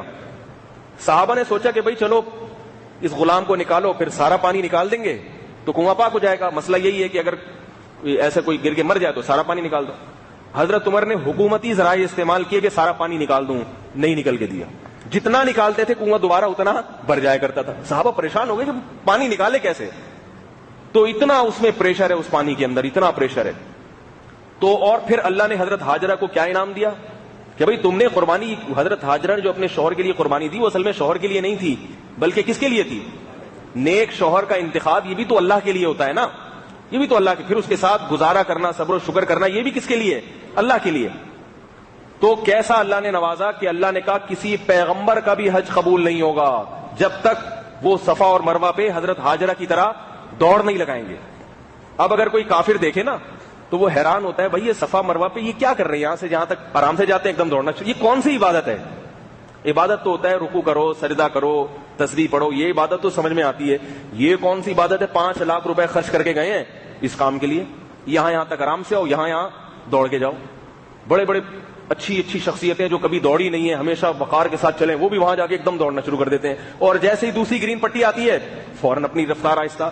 تو کوئی غیر مسلم پوچھے گا تو حیران نہیں ہوگا, بھئی یہ عبادت کا کون سے 5 لاکھ روپے اس کے لیے تم نے خرچ کیے ہیں, اس کے لیے ویزا لگوایا, اس کے لیے اتنے عرصے سے دعائیں مانگ رہے تھے. لیکن ہم ان کو کیا جواب دیں گے؟ بھائی اللہ کو حضرت ہاجرہ کی ادا اتنی پسند آئی ہے کہ جب عشق اور معاشقہ ہوتا ہے نا, پسند کہتے ہیں نا کہ شوق کا کوئی مول نہیں ہوتا. میں نے ایکویریم پہلے رکھا ہے, مچھلیاں بہت پالا کرتا تھا میں. ایکویریم نہیں ہوتا, یہ خود بنایا تھا 5.5 فٹ کا ایکویریم, تو اس میں بڑی بڑی مچھلیاں لا کے, تو میں مچھلیاں خریدنے بہت جاتا تھا, یہ ایکویریم کی جو مچھلیاں ہیں. تو میں وہاں گیا, ایک اور بندہ آیا ہوا, وہ بہت مہنگی مچھلی خرید کے جا رہا تھا, حالانکہ وہ تھی بہت چھوٹی سی. تو اسے کسی نے تانا دیا, بھائی تو اتنی مہنگی مچھلی خرید رہا ہے اور اتنی چھوٹی سی ہے یہ. تو اس نے جواب دیا کہ شوق کا کوئی مول نہیں ہوتا. وہ مجھے جملہ ہمیشہ کے لیے یاد رہ گیا. میں نے کہا دیکھو اس کو شوق ہے کہ بھئی یہ والی مچھلی پالنے کا شوق ہے, تو اب اس یہ نہیں دیکھ رہا پیسہ کتنا لگ رہا ہے. دوسرے کو تو اس پہ حیران کی ہوئی, پاگل ہے. مجھ پہ بھی لوگ حیران ہوتے, پاگل ہے, ایکویریم پہ اتنا کیوں خرچ کر رہا ہے بھائی, تو اتنا بڑا ایکویریم. پہلے میں چھوٹا سا ایکویریم لے کر آیا, مولانا بننے کے بعد کی بات کر رہا ہوں, کیونکہ مولانا لوگوں پہ پھر لوگوں کو کہتے ہیں یہ ایسی چیزیں سوٹ نہیں کرتی. تو میں وہ لے کر آیا, تو میں نے مچھلیاں رکھی اس میں, تو سب پریشان یہی کہ یہ مولانا لوگ تو اس طرح کے نہیں ہوتے. تو میں نے کہا بھائی یہ کیسی خوبصورت مچھلی ہیں. پھر میں نے کہا یہ چھوٹا ہے, تھوڑا بڑا بنواتے ہیں. پہلے بڑا خریدا اس سے, پھر میں نے کہا نہیں, پھر کسی کو آرڈر دے کے 5 فٹ کا بنوایا, پورے کمرے میں فکس کروایا. تو مجھے خود بھی خیال ہوتا تھا کہ بھائی میں بھی تو یہ اس لیے کر رہا ہوں کہ شوق کا کوئی مول, بھائی جب شوق ہے تو وہ شوق دوسرے کو نہیں ہے اس لیے وہ بے وقوفی سمجھ رہا ہے, جس کو ہے وہ اسی میں دلچسپی لے رہا ہے. تو اس کا جملہ مجھے یاد رہ گیا کہ شوق کا کوئی مول نہیں ہوتا. تو اللہ کو حضرت ہاجرہ سے محبت ہے, اللہ چاہتے ہیں میری اس بندی کی یہ ادا اللہ کو اتنی پسند آئی, اللہ چاہتے ہیں یہ ادا قیامت تک زندہ رہے. تو محبت کا جیسے شوق کا مول نہیں ہے, تو محبت کی بھی کوئی لاجک نہیں ہوتی, اس کے کوئی آداب نہیں ہوتے. بس وہ جو محبت ہے, وہ شعر سناتا ہوں نا امرؤ القیس کا. امرؤ القیس کہتے ہیں وقبل ذل جدار وذل جدارا, کہ میں کبھی اس دیوار کو چومتا ہوں, کبھی اس دیوار کو. لوگوں کہتے ہیں وما حب الدیار شغفنا قلبی ولکن حب من سکن الدیار.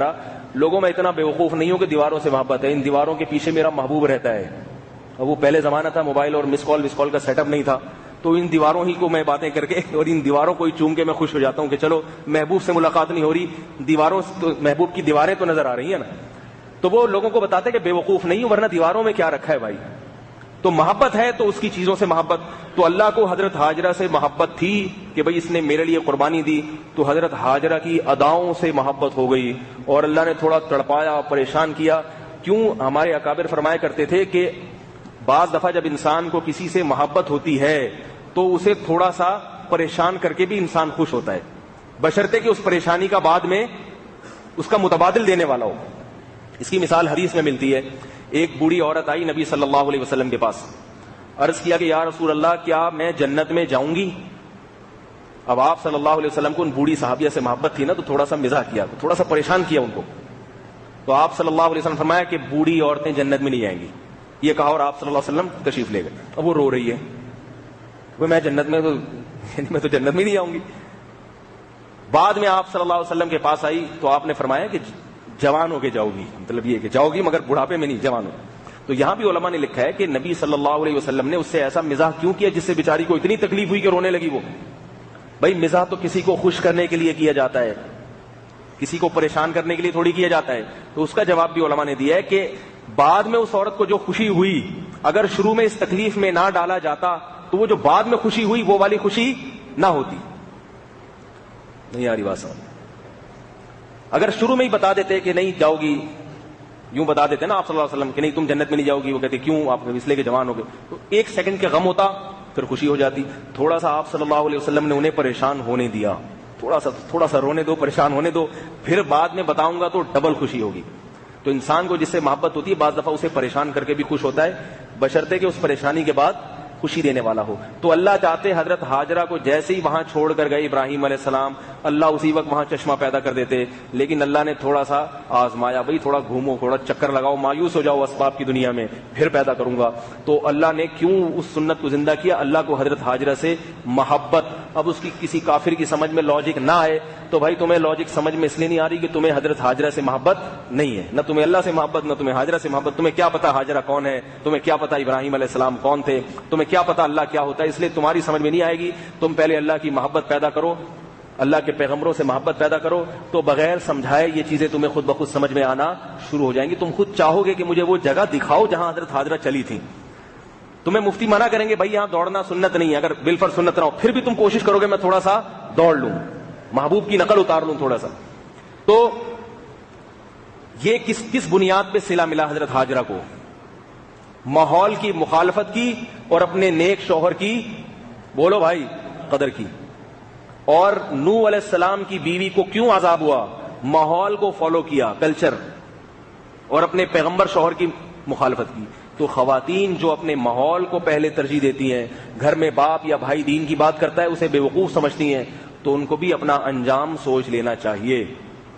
کہتی ہے نا ہمارا بھائی ملا بن گیا ہے, پتہ نہیں کس قسم کی خاتون تھی, ان کا بھائی جو ہے نا دیندار بن گیا, تو اب اسے لڑکیوں کے انسٹیٹیوٹ میں ٹیچنگ کی جاب ملی جہاں اس کو صرف جوان لڑکیوں کو پڑھانا تھا. اس نے کہا میں نہیں پڑھاؤں گا. تو اس کی بہن کا فون آیا میرے پاس, کہنے یہ پاگل ہو گیا بالکل ہی, جاب چھوڑ رہا ہے. میں نے کہا اس کو تو نہیں کہا, ان کو خاتون میں سمجھ نہیں تھی اتنی, ہر ایک کو ہر بات سمجھانے کی نہیں ہوتی. اچھا ٹھیک ہے میں بات کر لوں گا, دیکھ لوں, ایسے کر کے ٹہلا دیا. لیکن اصل جواب کیا تھا؟ وہ پاگل نہیں ہے, آپ پاگل ہو. جوان لڑکیوں کو ایک کنوارا لڑکا جب انسٹیٹیوٹ میں پڑھائے گا تو کیسے اپنے آپ کو بچائے گا بھائی وہ؟ لیکن چونکہ اس چیز کی کوئی حیثیت ہی نہیں ہے, وہ کہتے کیا ہے دوستی ہو گئی تو کیا ہے.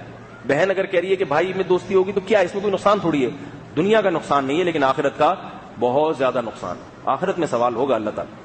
تو اس لیے جو خواتین اپنے میاؤں کو بیوقوف سمجھتی ہیں نیک میاؤں کو, باقی بعض دفعہ الٹا معاملہ ہوتا ہے, بیوی نیک ہے, شوہر اس نیک بیوی کی قدر نہیں کر رہا. بعض خواتین پردہ کرنا چاہتی ہیں, شوہر نہیں کرنے دیتا, تو یہ بھی پرلے درجے کا بیوقوف اور احمق ہے کہ تجھے نیک بیوی مل گئی تو اس کی قدر کر.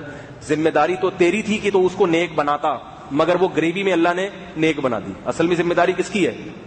گھر کے مرد کی ذمہ داری ہے کہ عورتوں کی کو دین کی طرف لائے. لیکن بعض دفعہ بہن بھائی کی دعوت کے بغیر خود دیندار بن جاتی ہے, بیوی شوہر کے بغیر خود دیندار بن جاتی ہے. تو ایسے شوہر کو تو اس کے پاؤں دھو کے پینا چاہیے کہ میری ذمہ داری تھی لیکن اللہ نے گریوی میں کام کروا دیا, فری میں جو ہے نا میری ذمہ داری. لیکن وہ قدر کرنے کے بجائے الٹا تانے دینا شروع کر دیتا ہے, تو وہ بھی جائے گا جہنم میں. یہ نیک بیوی جا رہی ہوگی جنت میں, اور یہ کہاں جا رہا ہوگا؟ جہنم میں. پھر کہے گا بیگم مجھے بھی ساتھ لے کے جاؤ.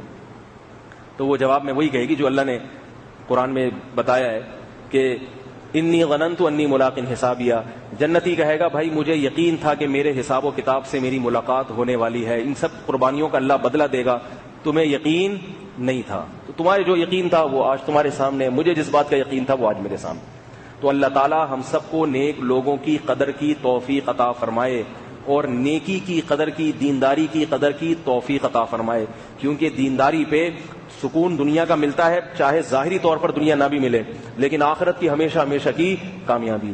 اور اگر ماحول کو لے کے چلو گے, سب جہیز لے رہے ہیں, سب بارات لے رہے ہیں, سب بے پردہ گھوم رہی ہیں, سب ٹی وی دیکھ رہے ہیں, سب فلمیں دیکھ رہے ہیں, تو میں نے دیکھ لیا تو کیا ہو گیا؟ تو ٹھیک ہے, جب سب جہنم میں جا رہے ہوں گے تو آپ بھی چلے جانا. پھر وہاں یہ نہیں کہہ رہے اللہ یہ سب جہنم میں جا رہے ہیں تو میں جنت میں جاؤں. اللہ کہیں گے جب سب جہنم میں جا رہے ہیں تو تم بھی جہنم میں جاؤ ان کے ساتھ. اور نیک لوگ تھوڑے سے ہیں, وہ جنت میں جا رہے ہیں, تو دنیا میں تم ان کے ساتھ اگر رہتے تم بھی آج چلے جاتے. دنیا میں تو تم نے ان کا مذاق اڑایا.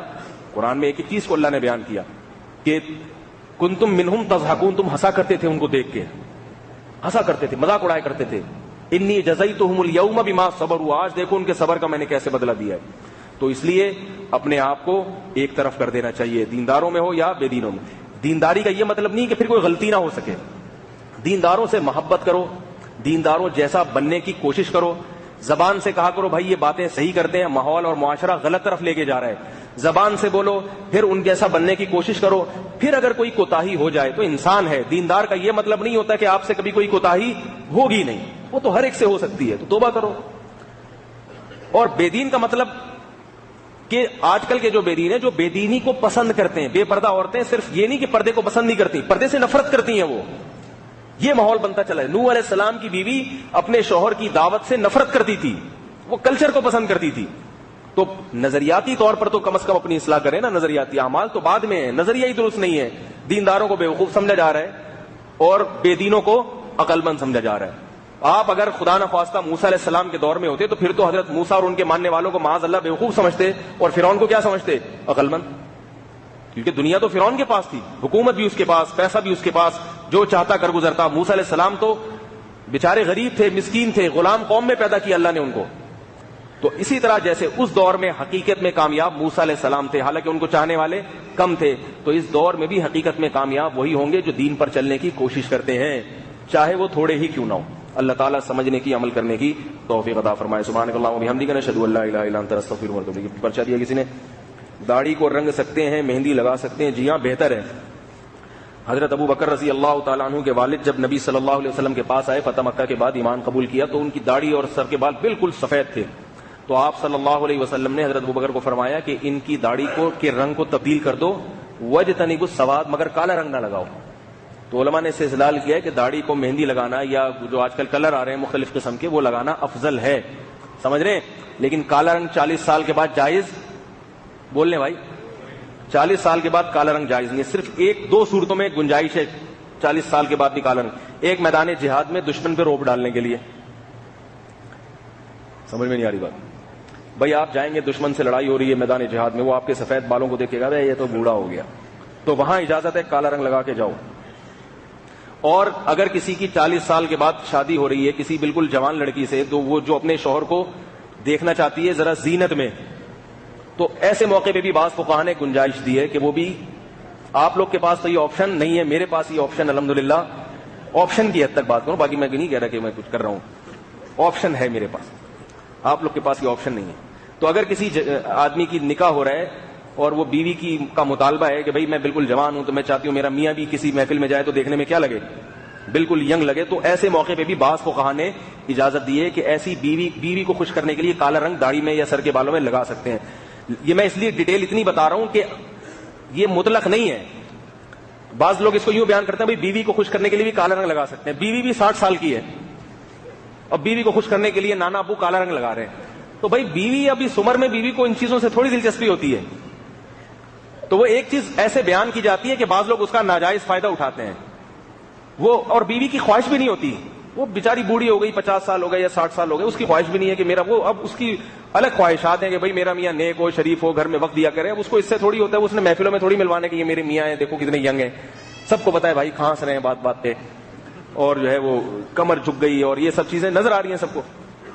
تو جوان بیوی کی قید اس لیے ہے کہ جب جیسے عورت جوان ہوتی ہے تو وہ اپنے شوہر کو بھی جوان دیکھنا چاہتی ہے. تو شریعت میں بعض چیزیں ناجائز ہیں، مگر گھر کے ماحول کو، میاں بیوی کی محبت کو برقرار رکھنے کے لیے شریعت نے اس کے خلاف حکم دے دیا ہے کہ بھائی ٹھیک ہے کالا رنگ لگانا بھی غلط ہے، تم ہو بوڑھے ہو رہے ہو اور جوان اپنے آپ کو شو کر رہے ہو، لیکن گھر کا ماحول خراب ہونا اس سے بھی زیادہ غلط ہے. تو بیوی محبت سے رہے اور جو ہے نا اپنے شوہر کو پسند کرے، فخر کرے کہ بھئی میرے میاں ہیں، ٹھیک ہے نا. تو اس کی وجہ سے شریعت نے گنجائش دے دی ہے کہ بھئی ایسے موقع پہ کر سکتے ہیں. اور اہم بات یہ ہے کہ ایک بات دماغ میں آئی تھی، نکل ہی گئی، چلو نکل گئی تو نکل گئی، لیکن آج کل جو ہے نا ہر آدمی کالا کولا لگا کے گھوم رہا ہے، یہ اچھا نہیں ہے بھائی، کچھ نہیں ہوتا. اور ہاں جو وہ بات میں بتا رہا تھا کہ آج کل ایک مسئلہ یہ بھی ہے کہ آدمی جوان ہوتا ہے مگر اس کے بال سفید ہو جاتے ہیں. میں نے 30 سال 25 سال کے لڑکے دیکھے، پہلے بال سفید ہوتے تھے، اپنی جب آپ واقعی بوڑھے ہو گئے تو بال سفید ہو جائیں گے. آج کل کچھ خوراکوں میں یا پانی میں کوئی ایسا مسئلہ ہے جس کی وجہ سے جوان آدمی کے بال بھی سفید ہو جاتے ہیں. تو ایسے کسی کے جوانی میں بال سفید ہو گئے ہوں تو وہ بھی کالا کولا لگا سکتا ہے. اس لیے کہ یہ جو بال سفید کو چھپانے کا حکم ہے نا، کالا کرنے کا کی ممانعت ہے، یہ اس لیے کہ آپ اپنے آپ کو کم عمر دکھانے کی کوشش نہ کریں. تو یہ اس صورت میں تو صحیح ہے جب آپ کی عمر زیادہ ہونے سے بال سفید ہو. اگر بیماری سے ہو گئے سفید یا کوئی ماحول میں ہوا اس قسم کی ہے تو پھر اگر ایک آدمی کالا رنگ لگا رہا ہے تو اس کی یہ نیت نہیں ہوتی، بلکہ اس کی نیت ہوتی ہے میں جتنی عمر کا ہوں اتنا ہی نظر آؤں. ورنہ وہ کیا ہوتا ہے کہ عمر اتنی ہوتی نہیں، سفید بالوں کی وجہ سے بیچارہ زیادہ بوڑھا، پھر وہ رشتے نہیں ہوتے اس کے، رشتوں کے بجائے فرشتے انتظار کر رہے ہوتے ہیں اس کا کہ یار یہ سفید ہو گئے اب کم ان کو. وہ تو اللہ نے روک کے رکھا ہوتا ہے، بھائی ابھی یہ اوپر سے سفید ہوا ہے صرف پانی کی وجہ سے، ورنہ یہ جوان آدمی ابھی اس کی روح نہ نکالو. تو وہ رشتے بھی نہیں آتے. تو ہاں رشتوں سے یاد آئے رشتہ لینے کے لیے بھی گنجائش ہے. اسی آدمی کی بیچارے کی شادی نہیں ہو رہی، جہاں جاتا ہے لوگ سفید بال دیکھ کے نکالتے، چل بھائی نکل یہاں سے. اچھا بھائی، تو ایسے آدمی کی بھی گنجائش ہے، کالا کولا لگا کے چلا جائے، شادی تو ہو جائے بیچارے کی. ان کو بتا دے بھائی کہ جو ہے میں جوان آدمی ہوں. یہ کچھ ایسی، ہمارے ایک دوست تھے اسکول میں 7ویں کلاس میں پڑھتے تھے، سر بالکل سفید دھک سفید. ہم حیران، وہ بچے ہی تھے بالکل اس وقت. پتا چلا غلطی سے انہوں نے سرسوں کے تیل کے بجائے مٹی کا تیل لگا لیا ہے سر میں. پتہ نہیں کیا سوچ کے مٹی کا تیل جو ہے نا انہوں نے کوئی مالش کر دی یا کیا کیا، اس سے بال سارے سفید ہو گئے ان کے. تو ایسی حماقتیں بھی ہو جاتی ہیں. یہ ایک جنرل نالج کی بات بتاؤں، یہ جو پانی بازار کا آ رہا ہے نا، تو یہ جو مختلف کمپنیاں ہیں نا جو پانی بیچ رہی ہیں، ان سے بھی سر کے بال جلدی سفید ہو رہے ہیں. وجہ اس کی یہ کہ یہ پانی کو صاف کرنے کے لیے اس میں تمام منرل جتنے بھی ہیں قدرتی نکال دیے جاتے ہیں، اس کو زیرو کر دیا جاتا ہے. زیرو کرنے کے بعد اس کے جراثیم بھی ختم ہو گئے، مگر سب چیزیں ہی ختم ہو گئی. وہ خالی H2O بن جاتا ہے، ہائیڈروجن پر آکسائڈ. اس میں اور قدرتی کوئی چیز ہوتی نہیں. پھر اس میں یہ آرٹیفیشل منرل ڈالتے ہیں، آرٹیفیشل. تو جب یہ طویل عرصے تک آپ استعمال کرتے ہیں تو آپ جا کے دیکھیں، ہمارے ایک دو دوست ہیں دبئی میں، ابوظہبی میں، وہ بتاتے ہیں کہ وہاں بہت جلدی بال سفید ہو جاتے ہیں لوگوں کے. اس کی وجہ یہ کہ وہ سارا دکان کا خریدا ہوا پانی پیا جا رہا ہے. تو اس لیے اس پانی کی وجہ سے بھی بال جلدی سفید ہوتے ہیں. تو پانی کون سا استعمال کرنا چاہیے؟ سب سے بہتر پانی جو لائن کا گورنمنٹ آپ کو دے رہی ہے، اس کو فلٹر کر کے استعمال کر لیا کرو. سب سے بہتر پانی بوائل کرنا بھی بہت بہتر ہے، مگر بوائل پانی اتنا ہلکا ہوتا ہے کہ آپ کا معدہ اس کا عادی ہو جاتا ہے، پھر آپ دوسرا پانی ہضم کر ہی نہیں سکتے. جو لوگ بوائل پانی پینے کے عادی ہوتے ہیں، کہیں بھی دعوت پہ گئے، تھوڑا سا 2 گھونٹ دوسرا پانی پیا، کچا پانی، پیٹ پکڑ کے بیٹھ گئے. تو کیوں اپنے پیٹ کو اتنا ہلکا کر دیا بھائی آپ نے؟ بہت مشکل ہے بات سمجھانا.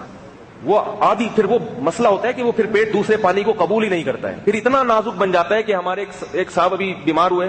کیوں بیمار ہوئے آپ سن کے حیران ہو جائیں گے. وہ ہمیشہ بہت ہی ہائیجینک پانی پیا کرتے تھے، تو پھر بھی ڈاکٹر نے کہا کہ ان کا پیٹ خراب ہوا ہے غلط پانی پینے سے. کیسے؟ شاور میں نہاتے ہوئے پانی ان کے منہ میں چلا گیا، اس سے بیمار ہو گئے. اتنا سا پانی یار. تو یہ اتنا نازک بننے کی ضرورت. بوائل پانی بہت صاف ستھرا ہوتا ہے، جراثیم نہیں ہوتے وہ، لیکن اتنا صاف پیو گے نا تو پھر میدا بھی پھر ایسا ہی ہو جائے گا آپ کو، وہ ذرا سا بھی کوئی جرثومہ برداشت ہی نہیں کرے گا. تو نارمل رہنا یہ زیادہ بہتر ہے. تو جو پانی، میں نے بہت سارے پانیوں کے تجربے کیے ہیں، سب سے بہتر پانی یہی جو گورنمنٹ آپ کو دے رہی ہے نا، ہب ڈیم سے جو آ رہا ہے پانی کراچی میں، اسی پانی کو آپ فلٹر کر لیں. فلٹر کروانا ضروری ہے. دکانوں میں فلٹر پانی بھی مل رہا ہے، یہی والا پانی، تو وہ خرید لیا کریں.